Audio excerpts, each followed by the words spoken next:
ஆண்டவர் உங்களோடு இருப்பாராக. லூக்கா எழுதிய தூய நற்செய்தியிலிருந்து வாசகம். அக்காலத்தில் இயேசு ஓர் ஊரை அடைந்தார். அங்கே பெண் ஒருவர் அவரை தம் வீட்டில் வரவேற்றார். அவர் பெயர் மார்த்தா. அவருக்கு மரியா என்னும் சகோதரி ஒருவர் இருந்தார். மரியா ஆண்டவருடைய காலடி அருகில் அமர்ந்து அவர் சொல்வதை கேட்டுக்கொண்டிருந்தார். ஆனால் மார்த்தா பரபல பணிகள் புரிவதில் பரபரப்பாகி இயேசுவிடம் வந்து, ஆண்டவரே, நான் பணிவிடை செய்ய என் சகோதரி என்னை தனியே விட்டுவிட்டாளே, உமக்கு கவலை இல்லையா? எனக்கு உதவி புரியும்படி அவளிடம் சொல்லும் என்றார். ஆண்டவர் அவரை பார்த்து, மார்த்தா மார்த்தா, நீ பலவற்றை பற்றி கவலைப்பட்டு கலங்குகிறாய். ஆனால் தேவையானது ஒன்றே. மரியாவோ நல்ல பாகத்தை தேர்ந்தெடுத்து கொண்டாள். அது அவளிடமிருந்து எடுக்கப்படாது என்றார்.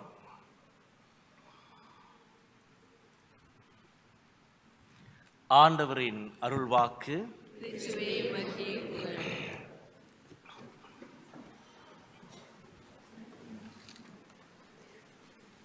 மீண்டும் ஒரு முறை இந்த ஸ்லைட்டை போடுங்க, அதே வாக்கியத்தை. ஐயா, இந்த ஸ்லைட்ஸை போடுங்க. எல்லாரும் படிப்போமா? ஆண்டவர்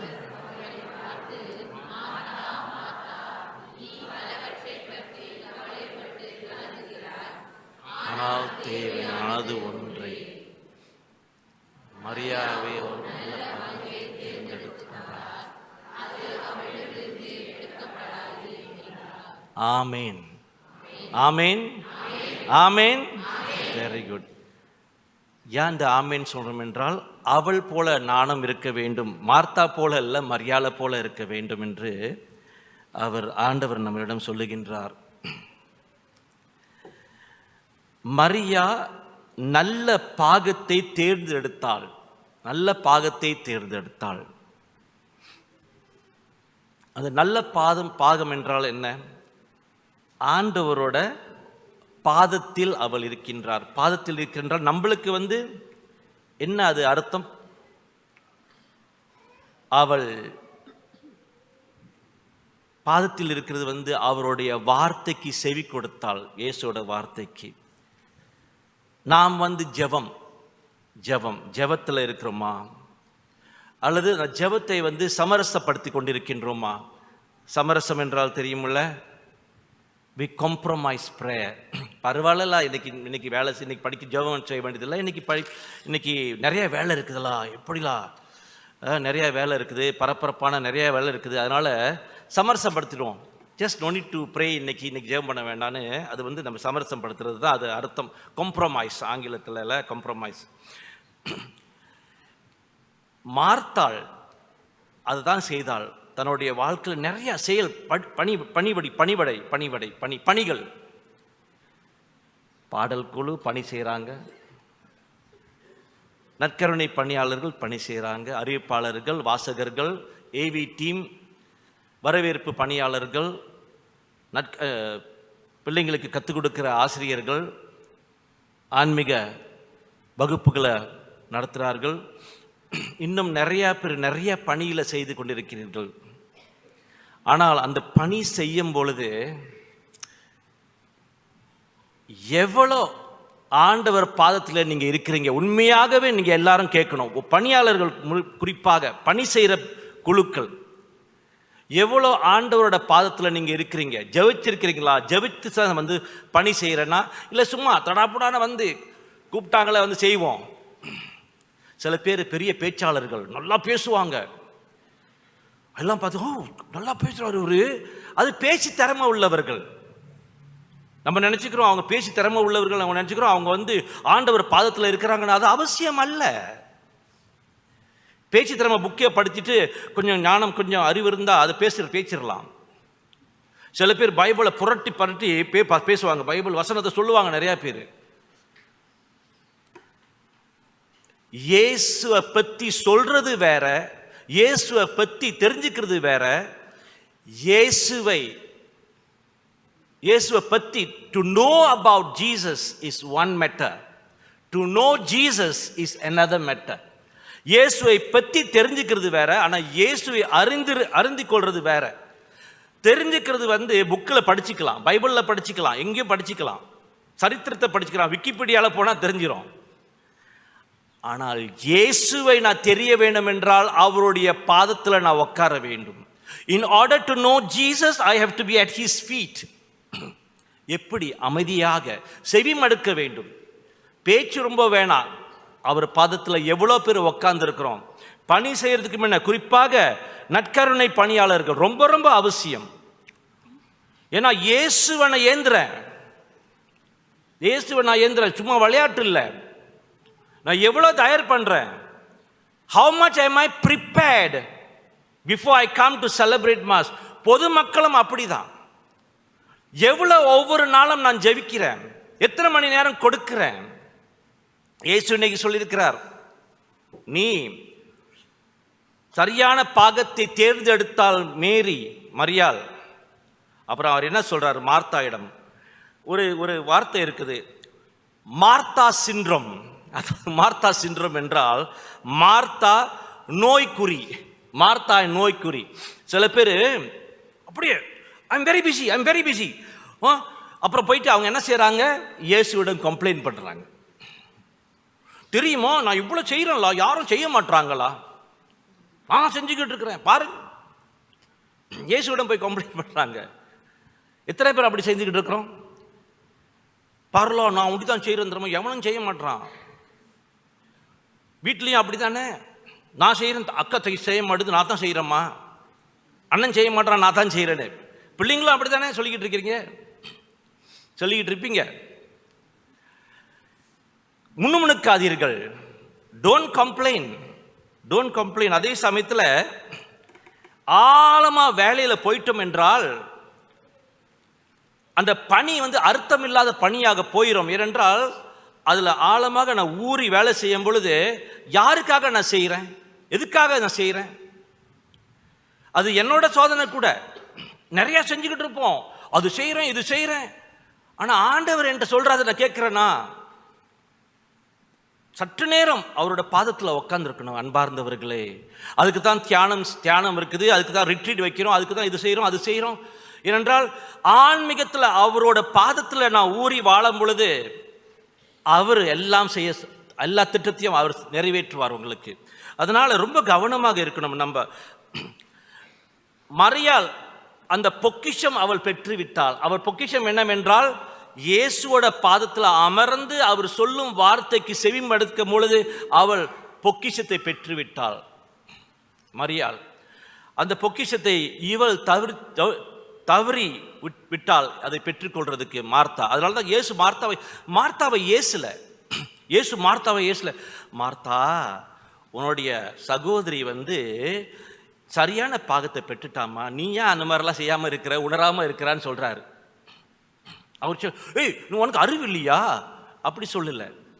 அன்பார்ந்தவர்களை, அதே போல இன்றைக்கு நம்மிடம் சொல்லுகின்றார் ஆண்டவர், சரியான பாகத்தை தேடுங்கள். சில பேர் ஒரு பணியில் இருக்கிறாங்களே, அது பாடல் குழுவாக இருக்கலாம், அல்லது நற்கருணை பணியாளர் இருக்கலாம், வரவேற்பு பணியாளர் இருக்கலாம், ஏதாவது எதுலேயும் இருக்கிறீங்க சில பேர். அல்லது கட்டிகிசம் கற்றுக் கொடுக்கலாம், அல்லது இந்த குடும்ப ஃபேமிலி லைஃப்பில் இருக்கலாம், அல்லது இந்த திருமணம் செய்கிறவர்களுக்கு பயிற்சி கொடுக்கலாம். இந்த பணியில் செய்துட்டு அந்த பணியிலிருந்து நான் விலகிட்டேனா, நான் பட்டத்திலிருந்து இறங்கிட்டேனா? ஒரு அரசர் பட்டத்திலிருந்து இறங்கினா அது வேற. ஆனா இது பட்டம் இல்லை, இது ஒரு பணி. பணியிலேருந்து உதாரணத்துக்கு நான் நற்கருணை பணியாளராக இருந்தால் பயிற்சிக்கு போயிட்டு அதில் எத்தனை வருஷம் நான் பாடல் குழு இருக்கிறேன். பாடல் குழு நாளைக்கு நீங்கள் பாடல் குழு இருக்க முடியாதுன்னு உதாரணத்துக்கு நீங்கள் வெளியே வந்துடணும். கோயிலுக்கு வர மாட்டீங்களா? பாட மாட்டீங்களா? என்ன செய்வீங்க? ஐயோ எனக்கு போச்சே, எல்லாம் போச்சே. ஒன்றும் போல. ஆண்டவரோடு நெருங்கி உறவு கொண்டாடும் பொழுது ஒன்றும் போகாது. அந்த பணியிலேருந்து தான் நீங்க இறங்குறீங்க. ஆனால் நெருங்கி ஆண்டவரோட இருக்கிறதுக்கு அவர் அழைக்கிறார் அன்பார்ந்தவர்களே. அதனால எனக்கு பனி போச்சே, வடை போச்சே அப்படின்னு ஒன்றும் வடை ஒன்றும் போகல, பனி ஒன்றும் போகல, நீ போய்விட்ட. ஏன்னா பணி சரியாக செய்யல. You are not immersed deeply in the Lord, that once that role is taken away from you, you are lost. காணா போய் என்னால் ஆச்சு எனக்கு ஒண்ணுமே இல்லையே. யார் சொன்னது ஒண்ணுமே இல்லைன்னு? அவர் இருக்கிறாரு. நான் காலம் முழுதும் பங்கு சாமியார் இருக்க முடியுமா? ஒரு காலம் வரும், நான் ரிட்டையர் ஆகணும். போச்சே, இப்பயே இந்த மைண்டை இப்பயே தயார் பண்ணணும். I must be mentally prepared. Mindset must be right. கடைசி மூச்சு இருக்கிற வரைக்கும் அன்பார்ந்தவர்களே நீங்க சந்தோஷமாக வாழணும். பட்டம் பதவியை தூக்கி போடுங்க ஒரு பக்கம். என்னோட மூச்சு இருக்கிற வரைக்கும், நான் கடைசி மூச்சு இருக்கிற வரைக்கும் நான் மகிழ்ச்சியாக சந்தோஷமாக இருப்பேன். ஏனென்றால் அவரோடு நான் நெருங்கி இருக்கின்றேன். நான் இந்த குரு பட்ட ஒரு பங்கு சாமியாரா இல்லை, ஆனால் அந்த உறவுல நான் தொடர்ந்து இருக்கிறேனா இல்லையா? Though I am no more a parish priest, I am still connected to Jesus. My intimacy with Jesus is always there. Nobody can take away from me, because until my last breath, என்னுடைய கடைசி மூச்சு வரைக்கும் அந்த உறவு இருந்துச்சுன்னா எனக்கு பட்டம் பதவியில் அவசியம் இல்லையே. அதுதான் என்னுடைய சந்தோஷம், அதுதான் என்னுடைய மகிழ்ச்சி. அதுதான் ஆண்டவர் சொல்லுகின்றார் இன்னைக்கு மார்த்தாவிடம், மார்த்தா நீ சரியான பாதத்தை தேர்ந்தெடுக்கலையம்மா. அவங்க தேர்ந்தெடுத்துட்டாங்களா? அப்போ பயப்படாதீங்க. ஒரு பட்டம் பதவியை பற்றி பார்த்து பயப்படாதீங்க. நீங்கள் அந்த உறவுல இருந்தீங்களா, அதோட சிறந்த ஒரு உறவு உறவு இருக்க முடியாது. உங்கள் கணவர் இறந்து போயிட்டாருன்னா நீங்கள் தற்கொலை பண்ணிக்குவீங்களா? உங்கள் மனைவி இறந்து போயிட்டாங்களா நீங்கள் தற்கொலை பண்ணுவீங்களா? இல்லை இல்லை, தொடர்ந்து வாழ்றீங்க தானே. அதே போல தான் இதுவும். எந்த ஒரு துறையாக இருந்தாலும் சரி, எந்த பணியாக இருந்தாலும் சரி, தொடர்ந்து கங்குன்னு அப்படியே ஸ்ட்ராங்காக இருக்கணும் நீங்க. ஏனென்றால் என்னுள் வாழ்றவர் இயேசு கிறிஸ்து. ஆமேன், ஆமேன், ஆமேன். இயேசு என்னுள் வாழ்றார் அன்பார்ந்தவர்களே. அதுக்கு ஒரு தயக்க வேண்டியதில்லை அன்பார்ந்தவர்களே, அது கொஞ்சம் உணருங்க. அதனால பணி செய்யும் முன் அமைதியாக இருப்போம். அமைதியாக இருந்துட்டு பணி செய்வோம். எவ்வளவு நேரம் அமைதிக்கு நேரம் கொடுக்குறோம்? அமைதியாக இருந்தால், ஆண்டவரே நான் உன்னுடைய பணியை செய்ய போகிறேன், ஆண்டவரே நான் இன்னைக்கு இந்த திருப்பலியை கொண்டாட போகின்றேன், நீர் என்னுடைய பக்கபலமாறு, அப்படியே சொல்லிட்டு நம்ம செய்வோம். அவர் எல்லாம் கொடுப்பார், டக்கு டக்கு டக்குன்னு கொடுப்பார் அவர். அடுத்தது முழங்காலில் இருந்து ஜெபிப்போம். எத்தனை பேர் முழங்கால் இருக்கு கஷ்டப்படுறோம்? நான் இந்த ஞானஸ்தானம் கொடுக்கறதுக்கு வருவாங்கள பெற்றோரும் குழந்தைகள் கூட்டு வருவாங்க. ஞானஸ்தானத்துக்கு இறுதியில் நான் கணவன் மனைவிகளை முதல் மனைவியை கூப்பிடுவேன், அப்புறம் கணவரை கூப்பிடுவோம், முழங்கால் இருக்க சொல்கிறோம். பாதி பேர் கஷ்டப்படுறாங்க, குறிப்பாக ஆண்கள். முழங்கால் இருக்க முடியலைங்க. உடல் அவ்வளோ பெருசாக போச்சா, இல்லை இது முழங்கால் இருக்க பயிற்சி இல்லையா? எனக்கு முதல்ல முழங்கால் இருக்கிறது எப்படி தெரியுமா அம்மா கற்றுக் கொடுத்தாங்க. நீ சுட்டியாக இருந்த தங்கச்சும் நானும் சண்டை போட்டோம்னா உடனே கூப்பிட்டு ரூம் ஒரு அறையில் கொண்டாந்து வச்சு மண்ணை போட்டுருவாங்க. மண்ணை கீழே போட்டு மண்ணை ஒரு வாளி கொண்டாந்து மண்ணை போட்டுட்டு முழங்கால் ஏறுறா. எங்கள் 2 பேருக்கும் அதான் அடி, அதான் பனிஷ்மெண்ட். கையை அப்படி வச்சுக்கணும், கொஞ்சம் இறங்குனுச்சு ஏய் ஏய் போயிடும். அங்கே ஆரம்பித்தது. அதுக்கப்புறம் தினதோறும் ஏறக்குறைய நம்ம ஜெபமாலை முழங்கால் இருந்து தான் செய்வோம். ஒரு குடும்பம் அம்மா அப்போ பார்த்தா அப்படியே பார்த்தலாம் பண்ணிடுவாங்க. ஆண்டவரே அந்த ஒரு புனித அந்தோணியாரே எங்களுக்காக வேண்டிகள் எல்லாம் செஞ்சுக்கிட்டு தான் இருப்போம். அப்படி செஞ்ச முழங்கால் இன்றைக்கு 1 மணி நேரம் என்னால் இருக்க முடியும், பிரச்சனையே இல்லை. சில முடியலையே என்ன ஆச்சு உங்களுக்கு? ஏனென்றால் ஆண்டவர் முன்னணியிலே முழங்கால் இருக்க பாதி பேருக்கு கஷ்டமாக இருக்குது. ஃபேஷன், காலு மேலே காலை போட்டுக்கிட்டு தான் உட்காடுறாங்க கோயிலில் சில பேர், அப்படியே ஃபேஷன்.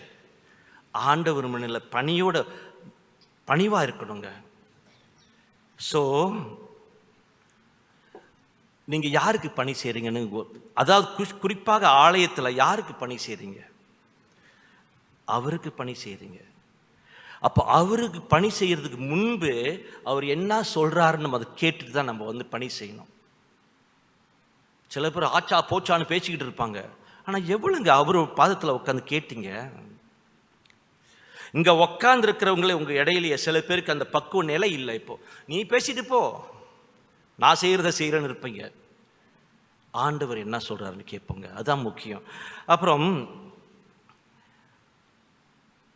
மரியாளோட இதயத்தை வைத்து கொள்ளுங்கள். மரியாளுடைய இதயத்தை வைத்துக்கொண்டு, அதாவது மார்த்தாவின் உலகத்தில் மரியாவின் இதயத்தை வைத்துக் கொள்ளுங்கள். என்ன அர்த்தம்? In the world of Martha, kindly have the heart of Mary. மார்த்தாவின் உலகம் சத்தமுள்ள உலகம், பரபரப்பான உலகம், அதில் நிறைய செஞ்சுக்கிட்டு இருக்கிறாங்க செயல்கள்.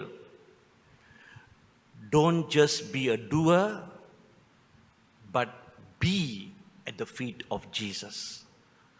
செயலில் மட்டும் நம்ம இருந்தோம் என்றால், நாம் செயலில் மட்டும் ஈடுபட்டுக்கிட்டு இருந்தோம்னா அது ஒரு காட்சியாக மாறிடும். அது ஒரு காட்சியாக மட்டும் இல்லை, அது ஒரு நிகழ்ச்சியாக மாறிடும். If I am only doing activities in the service of the church, I'll become a performer. Performer தெரியுமா? ஒரு பெர்ஃபார்ம் பண்ணுறது. ஐயோ perform. Don't be a performer. நான் பாடல் குழுட்டெல்லாம் சொல்கிறேன், நாங்களும் பாடலும் நாங்களும் பாடுறோம், எல்லாரும் எங்களை பார்த்து மிச்சிக்கிறாங்களா, நாங்களாம் யார்கிட்டையும் புகழ் தேட வராதிங்க. ஜஸ்ட் பணி செய்யுங்க. Don't expect from people any credit. Do. ஆண்டவரோட பணி செய்யும் பொழுதுங்க அவரோட பாதத்தில் முதல்ல இருங்க. உங்களை எல்லாம் பணி செய்கிறவர்கள் அனைவரையும் உங்களுடைய மனதை கேளுங்க. நான் எவ்வளோ தயார் பண்ணி கோயிலுக்கு வரேன், எவ்வளோ தயார் பண்ணி ஒரு சொற்பொழிவு கொடுக்குறேன், எவ்வளோ தயார் பண்ணி ஒரு ஸ்பீச் கொடுக்குறேன், எவ்வளோ தயார் பண்ணி ஒரு டாக் கொடுக்குறேன். ரொம்ப ரொம்ப அவசியம். தயார் பண்ணுங்க உங்களைய. இது இல்லாட்டினா நிற்காதீங்க முன்னுக்கு, இல்லாட்டினா ஒரு பணியில் ஈடுபடாதீங்க. நிறைய பேர் அப்படி தான் செஞ்சுக்கிட்டு இருக்கிறோம் பங்குல. நிறைய பேர் எல்லா பங்குலையும் இப்படி தான். மக்கள் தயாரிப்பு இல்லை, ஆனால் பணி செய்ய ஆசை. 4 பேர் மெச்சிக்கிறதுக்காக செய்யாதீங்க. ஆண்டவர் உங்களை ஆசீர்வதிக்கணும். ஆண்டவர் உங்களை அவருடைய கருணையை காட்டணும். Declare, the Lord must declare you. He must be the one you must be. He must be proud of you. மற்றவங்க உங்களை பார்த்து உங்க அங்கீகாரம் கொடுக்குறாங்களா, அது அவசியப்படாதீங்க. அது அவசியம் இல்லை. அங்கீகாரம் தானாக வரும். ஆண்டவர் உங்களை அங்கீகாரம் கொடுக்கட்டும். ஆண்டவர் இன்னைக்கு மரியாளுக்கு அந்த அங்கீகாரத்தை கொடுத்து மார்த்தாவை உணர்த்தினார். மார்த்தா நிச்சயமாக நல்லவள் தான், அதே போல நீங்களும் தான் நல்லவர்கள் தான். ஆனால் உணர்ந்து வாழ வேண்டும். மரியாளை போல ஆரம்பியுங்கள். உங்களோட வாழ்க்கையில் பணி செய்கிறது முக்கியம் இல்லை, அவருடைய பாதத்தில் இருக்கிறது ரொம்ப ரொம்ப முக்கியம். முதல்ல அவரிடம் இருந்து அந்த சக்தியை பெற்றுக்கொள்ளுங்கள். Draw that energy from Jesus. அவரிடம் அந்த சக்தியை பெற்றுக்கொண்டோன்னே நம்ம எல்லாமே செய்யலாம். ஆமென், ஆமென், ஆமென். ஹalleluya, ஹalleluya, ஹalleluya. ஒவ்வொரு தடவையும் நம்ம சொல்லும் பொழுது yes lord, yes lord, yes lord. அதுதான் ரொம்ப சிம்பிள். ஸோ அன்பார்ந்தவர்களை, இந்த அடிப்படையில் நம்ம போவோமே. இவ்வளோ காலம் பூசைக்கு வரவங்களும் அப்படி தான். ஃபாதர் பணி செய்யறவங்க தான் அப்படி செய்ய இருக்க சொல்கிறாரா? இல்லை, நம்ம ஒவ்வொருத்தரும் அப்படி இருக்கணும். ஒவ்வொருத்தரும். ஏனென்றால் உங்கள் பயணம் இந்த உலகத்தில் ஒரு சிறப்பான பயணம் அன்பார்ந்தவர்களே. It's a beautiful journey. It's a beautiful journey. அதில் தயக்கம் வேணாம், அழுத்தம் வேணாம். Enjoy this life. இது ரொம்ப சந்தோஷமாக நடத்திக்கொள்ளுங்கள். என்னுடைய வாழ்க்கை அனுபவத்தில் நிறைய சொல்ல முடியும். அவ்வளோ இருக்குது, அவ்வளோ பொக்கிஷம் இருக்கிறது. there are so much in you. கொடுக்கறதுக்கு நிறையா இருக்குது. ஆண்டவர் உங்களை ஆட்கொள்ளட்டும், அவர் உங்களை வழி நடத்தட்டும். மரியாதை போல இந்த பயணத்தில் நீங்கள் போங்கள். அவர் நிச்சயமாக பக்கபலமாக இருந்து உங்களை இந்த இனிமையான வாழ்க்கையை சுவைக்கிறதுக்காக அவர் அந்த வரப்பிரசாதத்தை உங்களுக்கு ஒவ்வொருத்தருக்கும் கொடுப்பார். ஆமீன்.